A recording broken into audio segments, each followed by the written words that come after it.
Hi, everybody. Welcome to English Digest. I'm Tom. Hi, I'm Stephanie. And today we're going to continue to talk about idioms that have to do with the body.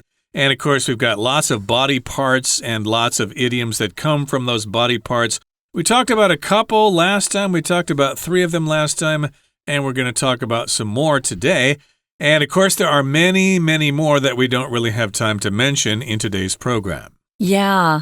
I was thinking one that is often misused in Taiwan. And we have this phrase we use, something catches your eye, attracts your attention.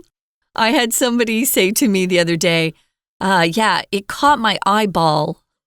Oh, wow. Caught your eyeball. I just thought, no. Be really careful, you guys, when you use idioms to make sure you're using them correctly. Otherwise, it's very funny to us. Right. It's best not to use the idiom if you're not positive you're using it correctly. Yeah, you don't want to say something caught your eyeball. Suddenly, it sounds like you're describing a horror film, instead of just a cute phrase, to catch your eye. And it only catches one eye. It doesn't catch your eyes. Catch your eye. Oh, it really caught my eye. Right. So moving on to day 2 of our English body idioms, we're going to talk about 3 more today that are very often used. By the skin of one's teeth. The phrase by the skin of one's teeth means barely managing to accomplish something or narrowly avoiding failure. Its origin is thought to derive from the Bible, in which a character named Job recounts his narrow escape from disaster. For example, if you say, I caught the bus by the skin of my teeth, it implies you managed to make it just in time, almost missing it altogether. Putting one's foot in one's mouth. Another interesting expression is putting one's foot in one's mouth, which refers to saying something embarrassing or inappropriate by accident. The phrase paints a humorous image of someone regretting their words as if they had put their foot right into their mouth. A practical example might be, Mike put his foot in his mouth when he asked his boss's age, not knowing she was sensitive about the topic. This phrase demonstrates how easily one can say something unintentionally awkward. In one ear and out the other. Lastly, in one ear and out the other refers to information that fails to be retained or remembered. It's as if the words pass straight through our brains without leaving any impression. This phrase is often used when people don't pay attention. For instance, I told my son what to do twice, but it went in one ear and out the other. Illustrates a lack of focus or absorption. These body-related phrases give language a relatable, colorful touch, helping us communicate complex feelings and situations with just a few words. They make English both engaging and memorable, allowing speakers to express emotions with precision and humor. Okay, let's talk about the first one. It's called by the skin of one's teeth. That's kind of strange because teeth don't really have skin. I think they have enamel, which may wear off your teeth over many, many years, and your teeth won't be so white as a result of that. But here we're talking about something that is very thin, and of course, it means that you probably avoided failure. You came really close to getting killed. We could say Donald Trump survived the shooting by the skin of his teeth. It was so close, the bullet missed his head by only a couple of inches. So yes, he survived by the skin of his teeth. Or by the turn of his head. But that's literal. He actually did turn his head just in time.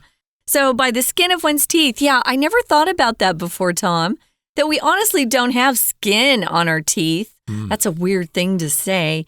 So if you hear something that sounds weird to you like that, you might look it up and think, maybe this is one of those English idioms that I don't know yet. So that's the phrase, by the skin of one's teeth. And as Tom said, it means to barely manage to accomplish something. So it could be you were successful in something. And it can also mean you narrowly avoided failure or death in the case of Donald Trump's assassination attempt. Now, its origin, where it came from, is thought to derive from the Bible. If something is derived from something else, that's where it comes from. And there still is a character in the Bible named Job in the Old Testament, and he recounts his narrow escape from disaster. Now, if you recount something, it just means you're retelling a story. Maybe you're talking with a friend and you had a bad day, and you get together at night for a cup of coffee or drink or a pastry. In my case, I would be getting together with a friend for some pastry, and I would recount my experience of that day. So you're just kind of retelling someone's something. It could be a story or an event or an experience you had. So Job recounts his narrow escape from disaster. If it's a narrow escape, it means, he almost came to death or had a bad accident or disaster happened, but there was a narrow escape. Someone succeeded in defeating disaster. Yeah, this guy from the Bible, his name is pronounced Job. Okay, most times it's pronounced Job, like Steve Jobs, the founder of Apple Computer or whatever. But yeah, remember, if you're talking about this person from the Bible, it's Job, okay? And of course, this is where this phrase comes from. I wonder what the passage number is. If you know, please let us know. For example, if you say, I caught the bus by the skin of my teeth, it implies you managed to make it just in time, almost missing it altogether. So yes, it refers to a short little piece of time. I caught the bus by the skin of my teeth, which means I actually caught it just in time. If I had been there 1 second late, I would have missed the bus and I would have had to wait for the next one for another 10 or 15 minutes. And using that same example, you could use the opposite meaning. I missed the bus by the skin of my teeth. So you could catch the bus by the skin of your teeth and just barely make it on the bus in time. Or you could have the opposite, to miss the bus by the skin of your teeth. So you can use it both ways, guys. It implies you managed to make it just in time, almost missing it altogether. So yeah, it's a really great phrase because you can use it in either direction, you could say. Now, if you imply something, you don't say something directly. You give somebody the impression that's what you mean. So I could say to Tom, I really don't want to be here today, but, because you're here, I decided to come and go ahead and work today, even though I don't feel like it. I'm implying that I'd rather be home. Instead of just saying, I'd rather be home, I don't really feel well, or I'm just not in a good mood. I tell him something, but I don't say it directly. So to imply something means you're giving someone information, but you're not saying it in the most direct way. Right. Or maybe I could say to my friend Lisa, hey, you had a date with John last night, didn't you? And she might say, what are you implying? What do you really mean? Do you think we did something naughty or something like that? But here, of course, this implies that you did make it just in time or that you didn't make it just in time. It depends on the situation. Yeah, it does. I did want to mention that this does remind me of another idiom. My mother used to say this when we were driving around on a trip somewhere and we wanted to have a picnic. She'd say, keep your eyes peeled. Eyes, of course, don't have peels on them, but it just means to keep your eyes open, to pay attention to the surroundings, to find something if you see it. We were looking for a place to have a picnic. Keep your eyes peeled. Pay close attention and find this place. Peeled is in peeled the skin of grapes off. You know how people in Taiwan like to take that skin or peel off the skin of grapes. Yeah, it's the same sort of idea. Yeah, we use that too. Now, moving on, we've got the next one here. Putting one's foot in one's mouth. Oh, that's awfully dirty and disgusting. Especially if you're wearing a shoe. Oh, yeah, let's not be doing this. This is another interesting expression. It refers to saying something embarrassing or inappropriate, but you do it by accident. You don't do it intentionally. You didn't mean to. If you put your foot in one's mouth, you probably said something wrong or inappropriate in front of someone you care about. Maybe you're meeting your girlfriend's mother for the first time, and you mentioned that she looks like she's gained a little weight or something like that. Don't be doing things like that. Or you say something about your boss's age. If she's female, that's really inappropriate. So you just put your foot in your mouth. Right, or maybe you're in the room with somebody else and they haven't said anything and you ask them a question and they don't answer. You might say, "What are you, deaf or something?" And then the other person, of course, starts using sign language with you. It turns out the person actually was deaf. Oh, boy, I need to put my foot in my mouth. I made a big mistake. No, I put my foot in my mouth. I did put my foot in my mouth, indeed. I did something very embarrassing, and I need to apologize to this person. Well, to be honest, Tom, that comment you made, what are you, deaf or something, is very rude. So you deserve to have put your foot in your mouth because you were rude to begin with. Or you could say, "Are you blind? Can't you see what is there?" Well, actually, I am blind. Can't you see? I have to wear these special glasses. I have a cane to walk around in. But in any case here, they're kind of related to this. They're different organs on the body. But in this case, you're putting your foot in your mouth. Yuck. And if something's embarrassing, it causes someone to be embarrassed. Okay, that means they feel buhauisa about something. And remember to know the difference between embarrassed and embarrassing. My friend John is embarrassing, so therefore I feel embarrassed.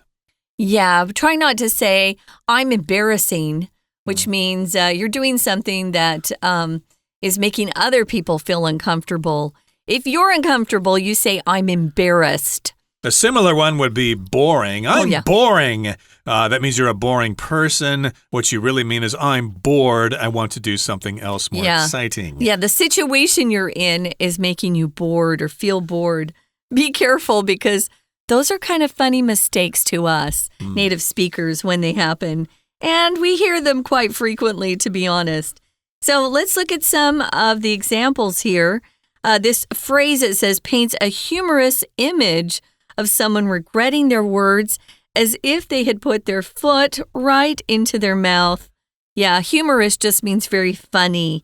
A practical example might be, and here's the example sentence, Mike put his foot in his mouth when he asked his boss's age, not knowing she was sensitive about the topic. Yeah, be careful with that stuff. So that's a great example sentence. This phrase demonstrates how easily one can say something unintentionally awkward. If you demonstrate something, you're showing something. I think of this word every time I go to Costco or some big grocery store where they have those nice people demonstrating new products that have come into the grocery store they want you to buy. But of course, they want you to have a little taste first. They're demonstrating a product. Here, this is being used to say it shows. It's letting you see clearly how this is inappropriate. Now, what does unintentionally mean? Well, first of all, we should talk about unintentional. That means you did something, but you did not mean to do it. Yeah. So unintentionally makes this an adverb.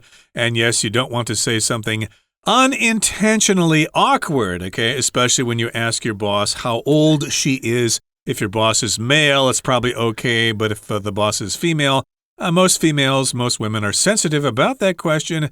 So, yeah, it's going to be an unintentionally awkward situation because maybe you just didn't know this person would be sensitive about that, and you didn't really mean to hurt the person's feelings, but it happened anyway. Okay, we're at the midway point in our explanation for today. Stay tuned, and we'll come back to talk about the ear. But first, we're going to talk about or listen to our Chinese teacher. 听众朋友大家好，我是安娜。我们昨天带大家看了有关于3个身体方面的一些 idioms， 比如说 Wow, it costs an arm and a leg 花了好多钱呐。Could I pick your brain about something？ 我可以跟你请教有关于什么样的事情吗？或者是I need to get something off my chest， 我需要找人聊一聊，一吐心中的不快等等。好，那今天我们再看3个有关于身体方面的 idioms。 首先第一个就很怪啦，你看到 by the skin of one's teeth， 第一个这个 by 是什么意思啊？是借由的意思吗？ skin， 我们的牙齿哪里有 skin， 哪里有皮肤，哪里有什么表面，表面不就珐琅质吗？好，其实在英文当中这个 by 后面加上的名词还有一种特别的意义，就是相减之差，所以这个时候就有意义咯。你想想看，这个相减之差居然是牙齿的 skin， 就表示可能性非常非常非常小，距离非常非常非常小，也就是勉强达成目标，或者是差一点怎么样怎么样的意思。在这个片语的解说当中的第一句啊，我们特别注意两个副词，一个是 barely， barely 在英文当中是几乎不能如何如何，几乎没有办法 manage to do something， 几乎没有办法完成，就是虽然完成啦，但是是差一点点无法达成目标。同样在这句话当中的 narrowly 也有差一点点的意思。那到底是什么样的起源呢？其实是源自于圣经啦，因为圣经有一个角色啊，叫做这个约伯，就是 Job。那 Job 他就讲述了他如何从灾难当中死里逃生，就用到了这个谚语。所以我们接下来要在什么样的例子当中可以用上呢？比如说我们好不容易赶上了公车，好不容易赶上了那一班火车，几乎来不及，有没有？这个时候就可以这样子使用。你可以说I caught the bus by the skin of my teeth， 出现在第三句的地方。当然第三句最后面呢，我们还有看到平常用的刚刚好及时的赶上，这个及时其实在英文当中的片语就叫做 in time。 所以你可以说 I caught the bus just in time， 刚好及时赶上了公车。要不然下次你用 in time 的时候可以换成这个谚语，这样英文说起来是不是很生动呢？好，接下来我们看第二个 idiom， putting one's foot in one's mouth。 你居然会把脚放到你的这个嘴巴里，这看起来是不是感觉就很奇怪，对不对？其实它是说错话的意思，就是说无意当中说了令人很尴尬或者是不恰当的话。在这一段的解说当中，第一句啊，逗点之后的 which 就是用来说明前面的 putting one's foot in one's mouth， which 这个 idiom它指的就是 saying something embarrassing， 很尴尬，或者是 inappropriate， 不太适合，不太合宜。最后面的 by accident 指的是意外的，就是不小心的。但是这里的描述啊，请看一下第二句的地方。第二句我们找到中间有一个 as if 要特别抓出来哦。中文的意思是仿佛如同好像。注意，仿佛如同好像的意思就表示后面只是一个比喻，它不是真实的，所以通常都会加上与事实相反的动词变化，也就是所谓的假设语气。所以这里后面看到的 they had put， 这里是一个假设语气，与过去事实相反。所以我们看到第三个句子提到的例子可能是麦克就问他老板几岁啊？他老板是女生耶，哇，怎么可以问女生几岁，对不对？他就说错话了。这个时候就可以用 put one's foot in one's mouth。 We're going to take a quick break. Stay tuned. We'll be right back.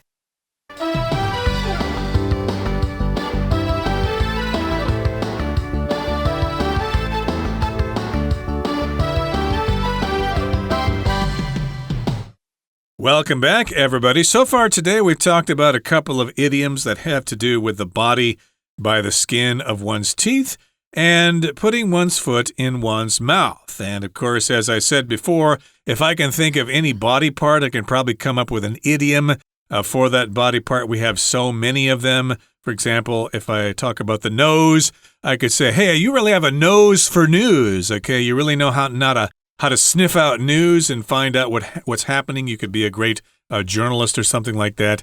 And, of course, we just mentioned putting your foot in your mouth and by the skin of one's teeth. I also mentioned to keep your eyes peeled for something, to pay attention to your surroundings and notice when something shows up. That's something we're looking for. Yeah, keep your eyes peeled for a 7-Eleven. I really want to go in there and get a coffee or something like that.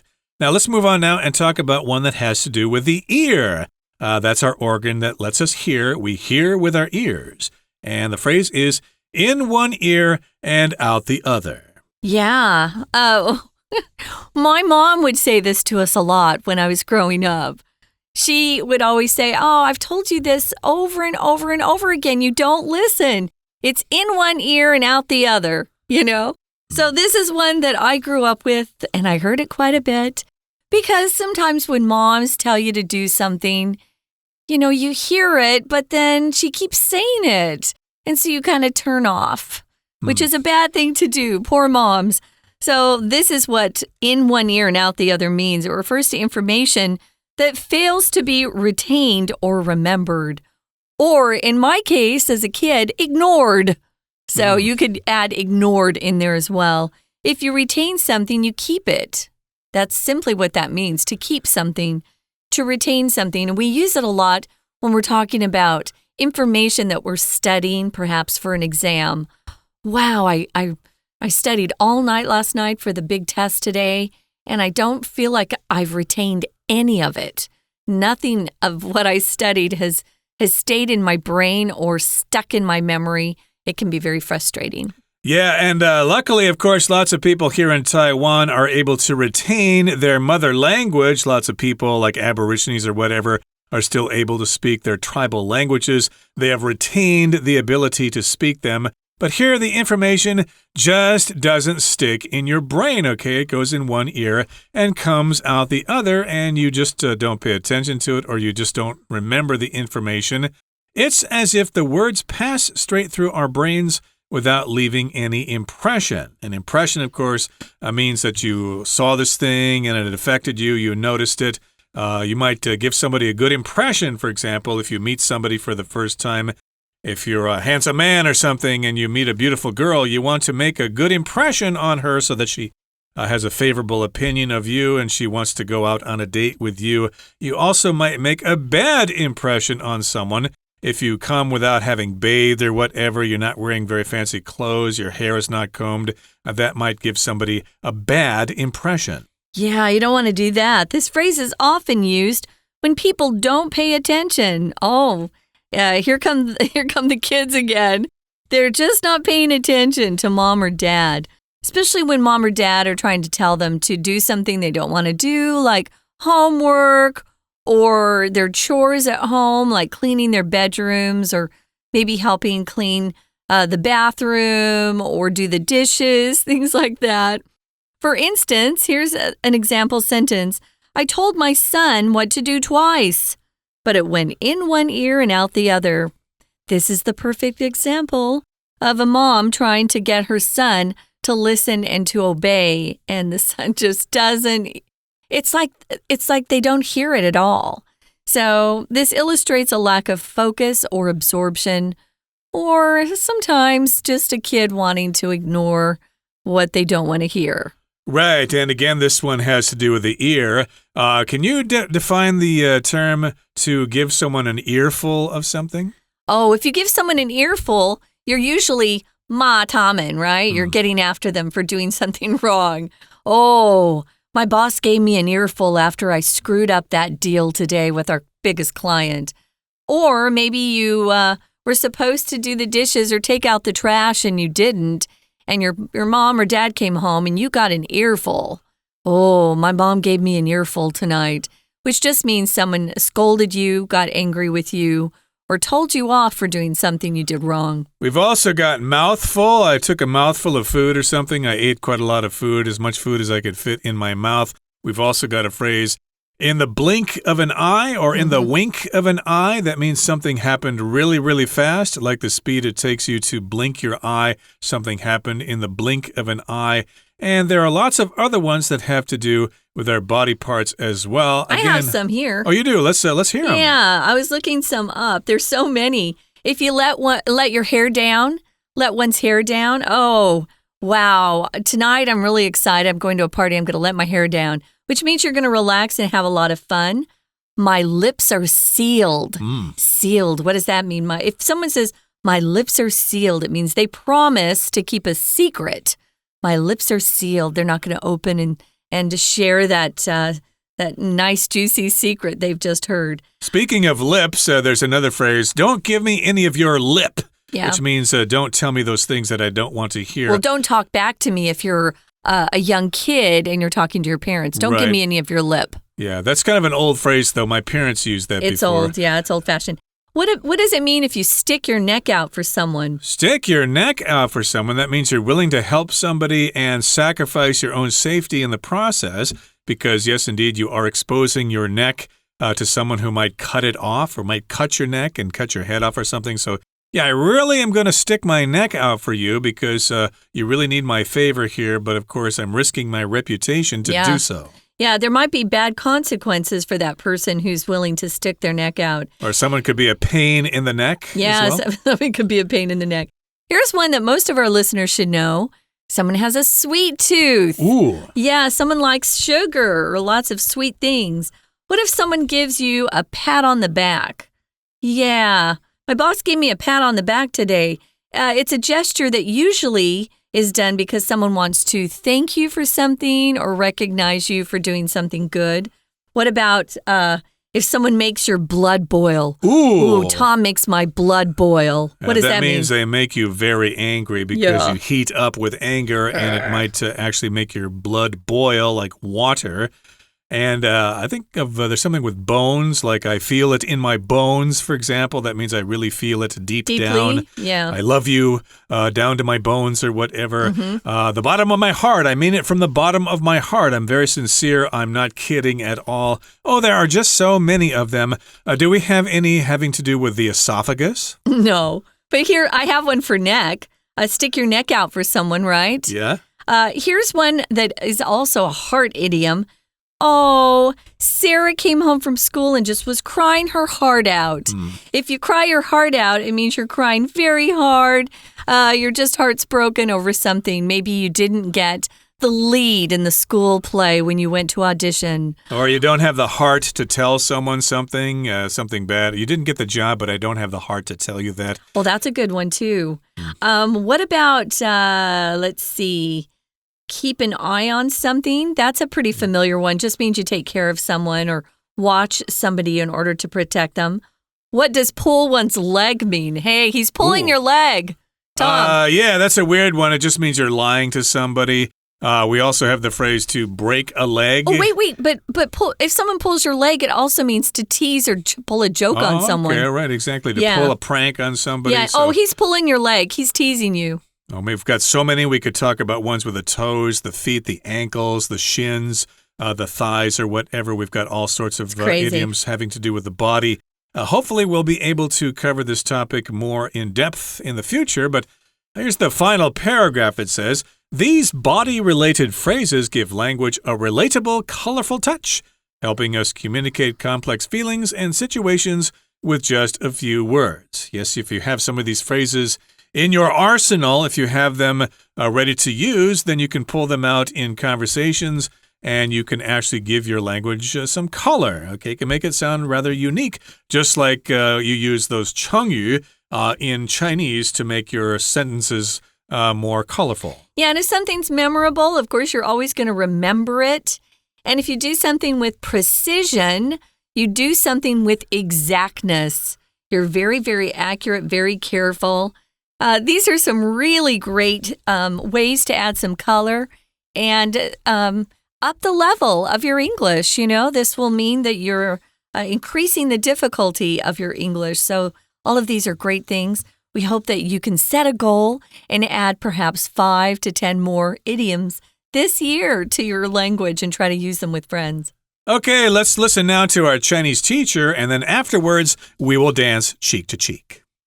最后一个 idiom 就是 in one ear and out the other。 好，这边的 in 跟 out 有一点点动感的意思，就是进去跟出来。那什么东西进去出来呢？看到的是 one ear the other。 那当然我们人都有两只耳朵嘛，所以其中一只耳朵跑进去，另外一只就跑出来。这不是跟我们中文讲说你怎么左耳进右耳出啊？到底有没有在听我讲话？